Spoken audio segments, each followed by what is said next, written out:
নমস্কার, আদাব, আসসালামু আলাইকুম। আমি শম্পা নন্দী।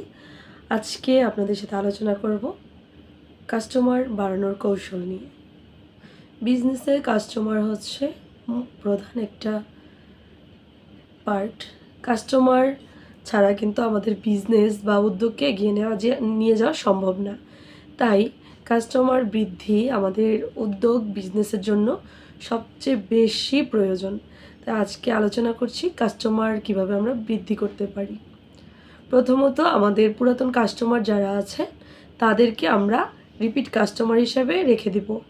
তার জন্য অবশ্যই কাস্টমারের সাথে ভালো ব্যবহার করতে হবে, কাস্টমারকে ভালো সার্ভিস দিতে হবে এবং কাস্টমার যারা আমাদের পণ্য নিয়েছেন তাদের থেকে আমাদের পণ্য এবং সেবার যে ফিডব্যাক, আমাদের সেবার মান, সেই ফিডব্যাকটা আমরা তাদের থেকে নিব এবং দ্রুত সময়ে কাস্টমারের সেবা দেওয়ার প্রচেষ্টায় থাকব।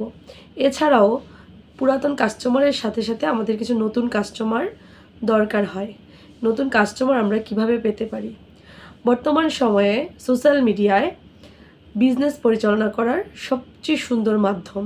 সোশ্যাল মিডিয়ায় পরপর ভিডিও কিংবা ছবি পোস্ট করে কিংবা পেজে রেগুলার ভিডিও ছবি পোস্ট করার মাধ্যমে আমাদের কিছু গ্রাহক তৈরি হতে পারে, যারা আমাদের প্রোডাক্ট এবং পণ্যগুলোর নিত্যন্তই প্রতিদিন এবং দৈনিক দেখতে থাকেন।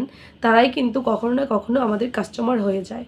তাই অনলাইন বা অনলাইনের ক্ষেত্রে যেটা করতে হবে, প্রতিদিন আমাদের ভিডিও, রিলস এবং আমাদের যে পণ্য, সে পণ্য নিয়ে প্রেজেন্টেশন লাইভ এবং ছবি প্রেজেন্টেশন করতে হবে। তারপর আমাদের যারা রেসপন্স করে তাদেরকে সুন্দরভাবে একদম প্রফেশনালি ডিলিংস করে, প্রফেশনালি কথা বলে তাদেরকে আমাদের পণ্যের প্রতি আগ্রহ বাড়াতে হবে। তারপর আমাদের যেই কোনো পণ্য নিয়ে কাজ করছি সেই পণ্যের গুণগত মান সেটা কাস্টমারকে ভালোভাবে বোঝাতে হবে এবং যারাও আগ্রহ প্রকাশ করবে আমাদের থেকে পণ্য নেওয়ার জন্য, তাদেরকে বিভিন্ন রকম ডিসকাউন্ট দেওয়া যেতে পারে। বিভিন্ন রকম ডিসকাউন্ট অথবা আমাদের পণ্য গেট গেট মানে পণ্য প্রত্যেকটা একটার সাথে একটা ফ্রি দিয়ে হলেও গেট ওয়ান বাই ওয়ানের মাধ্যমে আমরা এভাবে কাস্টমারকে সুবিধা দিতে পারি। অথবা আমাদের অনলাইন প্ল্যাটফর্মে আমরা ডেলিভারি চার্জ ফ্রি রেখে কাস্টমারদেরকে আকর্ষণ করতে পারি। একটা জরিপে দেখা গেছে কাস্টমার যারা নতুন বা আমাদের বা আপনাদের যেই শপ হবে নতুন, সেই শপে যদি ডিসকাউন্ট দেওয়া থাকে তাহলে কাস্টমার বেশি ঢোকে, বেশি ভিড়ে।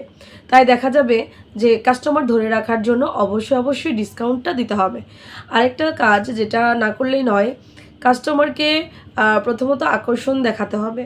তাই আমাদের শপ কিংবা পেজ অফলাইনে কিংবা অনলাইনে আমাদের পণ্যের প্রেজেন্টেশনটা গুছিয়ে এবং সুন্দরভাবে তৈরি করতে হবে, যেন যে কোনো মানুষ, যে কোনো ক্রেতা বা যে কোনো গ্রাহক বা যে কোনো মানুষের মন জয় করতে পারে।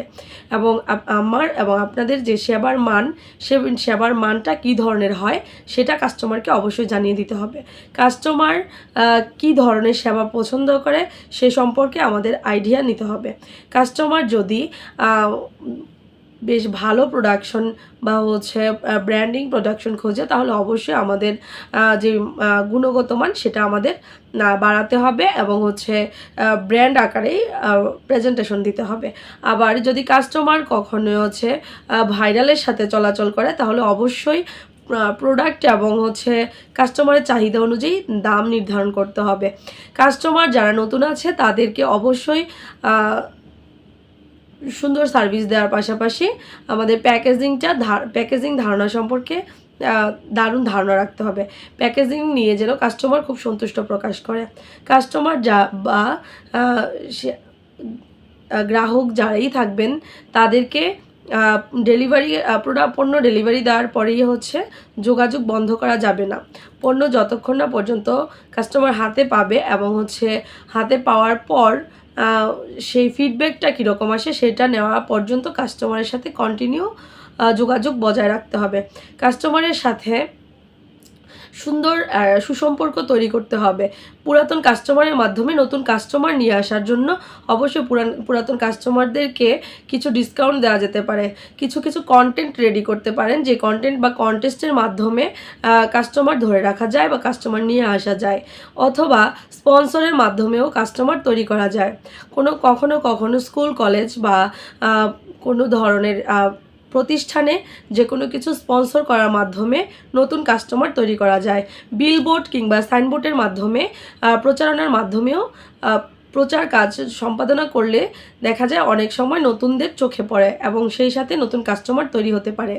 শপিং অথবা যেই ক্যারি ব্যাগ, আমাদের প্রোডাকশন যে ব্যাগ, সেই ব্যাগে অবশ্যই আমাদের লগো দিয়ে তারপর হচ্ছে আমাদের পেজের বা হচ্ছে আমার শপের সুন্দরভাবে সুনির্দিষ্টভাবে নাম লিখে দিলে এবং সেইখানে যোগাযোগ করার মাধ্যম আমাদের ফেসবুক লিংক, হোয়াটসঅ্যাপ নাম্বার অথবা আমাদের পেজের লগো সেট আপ করে দিলে সেই ক্ষেত্রে কাস্টমার যারা নতুন তারা কিন্তু আমাদের প্রতি আগ্রহ প্রকাশ করতে পারে। সেই ক্ষেত্রে নতুন কাস্টমার তৈরি হওয়ার সম্ভাবনা থাকে। আমরা যারা পুরাতন বা নতুন বিজনেস শুরু করতে যাচ্ছি তারা অবশ্যই একটা জিনিস খেয়াল রাখতে হবে, কাস্টমার যেন সন্তুষ্ট থাকে। কাস্টমার সন্তুষ্টির জন্য অবশ্যই প্রোডাক্টের গুণগত মান, ডেলিভারির সিস্টেম সেই সম্পর্কে কাস্টমারকে সঠিক ধারণা দিয়ে রাখতে হবে। এবং সোশ্যাল মিডিয়ার মাধ্যমে যদি বিজনেস করে থাকি তাহলে অবশ্যই পেজে কোনো কাস্টমারকে অপেক্ষা করানো যাবে না। দাম যদি 24 ঘন্টা সার্ভিস থাকে তাহলে অবশ্যই যেন 24 ঘন্টা সার্ভিস দেওয়ার মতোই প্রেজেন্টেশন থাকে। এবং সেই সাথে কাস্টমারকে ধরে রাখার কৌশলগুলো আমরা আমাদের ইউটিউব চ্যানেলে আগেই প্রকাশ করেছি। আজকে জানলাম আমরা নতুন কাস্টমার কিভাবে তৈরি করব বা কাস্টমার কিভাবে বিজনেসে বাড়াবো। আজকে এই পর্যন্তই। সবাইকে অসংখ্য ধন্যবাদ। যারা আমাদের ভিডিওটি দেখছেন, ভালো লাগলে অবশ্যই চ্যানেলটিকে সাবস্ক্রাইব করবেন, লাইক কমেন্ট শেয়ার করে ছড়িয়ে দিবেন সবার মধ্যে। ধন্যবাদ সবাইকে।